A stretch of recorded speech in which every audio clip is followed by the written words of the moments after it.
Mucha on Everton pride and Howard influence. Life as a backup goalkeeper can be a thankless task. Often sitting in the shadows of a squad, it can be a long wait for playing opportunities that are few and far between. An added bizarreness of the role is that while you're out of the XI, your primary objective is to help your teammate and rival, the one keeping you rooted to the bench, flourish, supporting them throughout the week in training and helping them to prepare on a match day. It's one of football's many oddities and a challenging scenario for any goalkeeper to find themselves in, especially one used to being first choice for club and country. Jan Mucha can vouch for such an experience. After signing a pre-contract in January of 2010 following an approach by then-manager David Moyes, he officially joined Everton as a free agent later that summer.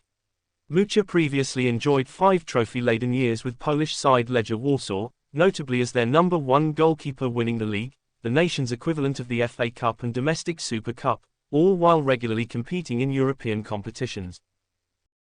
At international level, Mucha was Slovakia's first choice and had just played all 4 of his nation's games at the 2010 World Cup in South Africa, where they exited the tournament at the last 16 stage.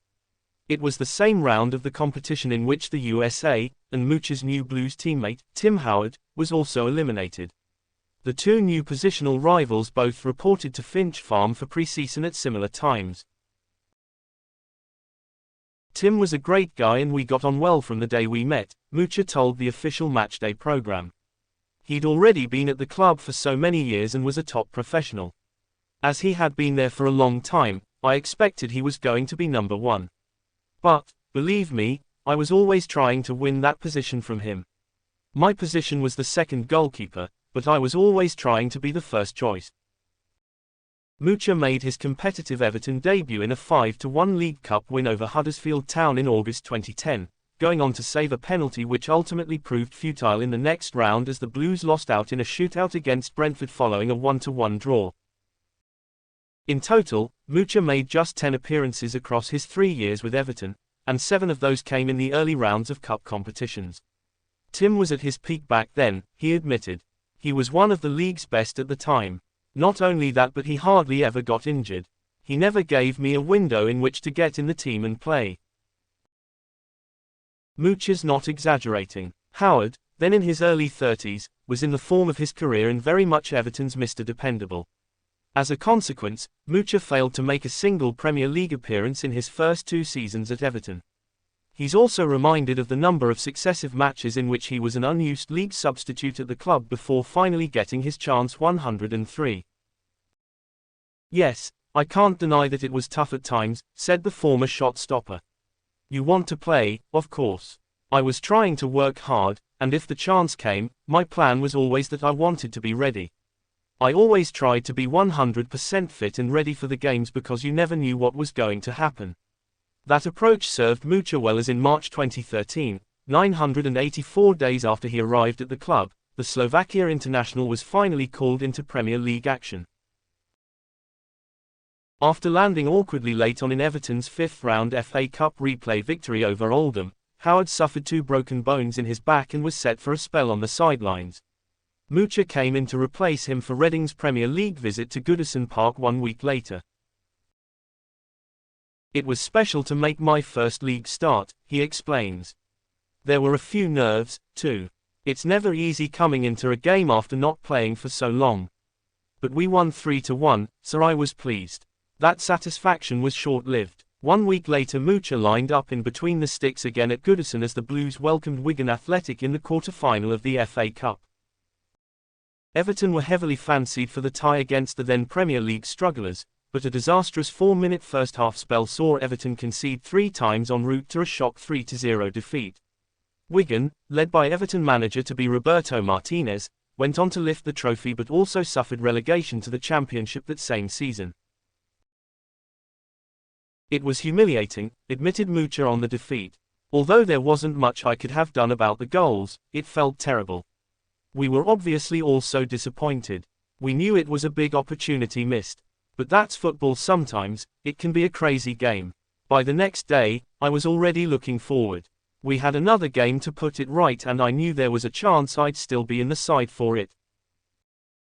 Howard was slowly starting to recover from his back injury and had an outside shot of returning to the starting 11 for the next fixture against reigning Premier League champions, Manchester City.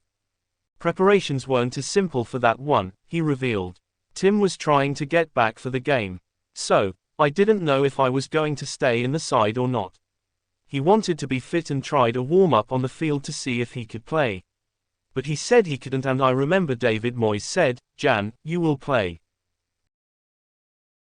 I thought, right, okay, and switched my focus fast. I was fully concentrated on the game.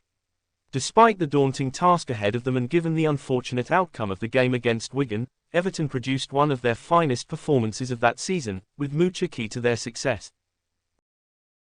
I'm sure it has been difficult for Jan, but he hasn't shown that today. He's done really well and he kept us in the game, explained teammate Leighton Baines after the Blues sealed a standout 2-0 victory.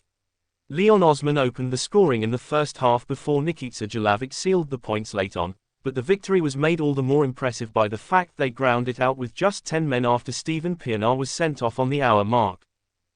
Former left-back Baines also added, at 1-0 Jan made some great saves and on another day they could have equalised. He did well coming out, punching balls clear and taking a bit of the pressure off us. With a smile on his face, Mucha reveals, that game is one of my best memories. I'd waited so long for these chances, so to then take on the best team in England at the time, beat them and secure a clean sheet, that was special. Mucha, who made an impressive 8 saves in the contest, continued, for me, that game and the World Cup was a massive part of my life. I will always remember this game because there were many opportunities for Manchester City. Being at Everton helped my career so much, both on a personal level and allowed me to maintain my #1 spot with the Slovakia national team. 2 times they were 1v1 and I made 2 really good saves. I remember the photo in my head after the game with Sylvain Distin, celebrating with me like we'd won the FA Cup or something. It was massive for me, a really nice game for the Everton fans, too.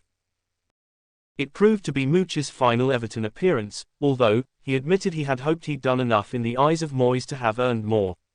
I was thinking that Moyes would give me a chance from there for the next game, but instead he simply thanked me for my performance before confirming Tim was fit again and would start the next game, he remembered.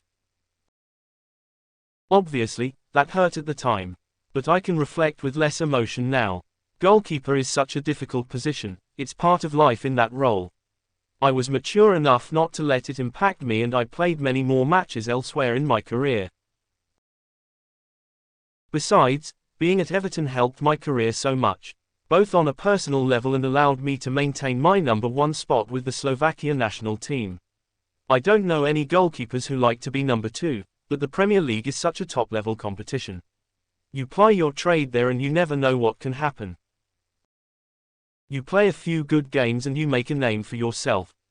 At this level, someone is always watching, so I have no regrets because it allowed me to have a good and long career and helped me to make lifetime friendships and contacts. Transfers from the eastern part of Europe to Premier League clubs were definitely not frequent back then. People who know me best know that I do not shy away from any challenge, and to have a chance to compete and constantly push myself to the limit and compare myself with the best was the only way for me to become better at what I was doing. Everton were a top side, competing at the top end of the Premier League.